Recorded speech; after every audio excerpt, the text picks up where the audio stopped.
एक समय की बात है। एक घने जंगल के अंदर बड़ा सा तालाब था। उस तालाब में बहुत सारी मछलियाँ रहती थीं, जिनमें से 3 मछलियाँ एक दूसरे की पक्की दोस्त थीं। इन तीनों का स्वभाव बिल्कुल अलग था। इसमें से 2 बहुत समझदार थीं। पहली संकट आने के पहले ही अपना बचाव कर लेती थी, दूसरी संकट आने पर अपनी सुरक्षा कर लेती थी, जबकि तीसरी सब कुछ भाग्य पर छोड़ देती थी। तीसरी मछली कहती कि अगर भाग्य में संकट होगा तो हम कुछ नहीं कर सकते, और भाग्य में नहीं होगा तो कोई भी हमारा कुछ नहीं कर सकता। एक दिन रास्ते से गुजर रहे एक मछुआरे ने उस तालाब को देख लिया। उसने देखा कि तालाब मछलियों से भरा पड़ा है। उसने तुरंत अपने बाकी साथियों को इस बारे में बताया।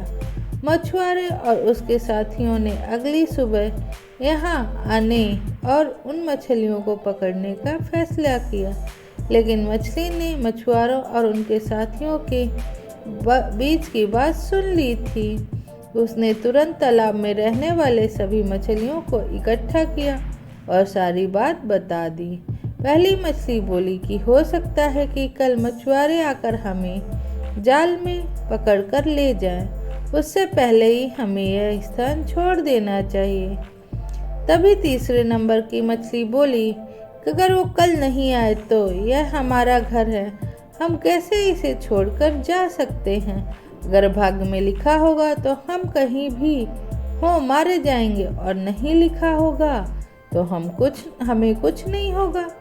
कुछ मछलियों ने तीसरे नंबर की मछली की बात मान ली और वह वहीं रुक गईं।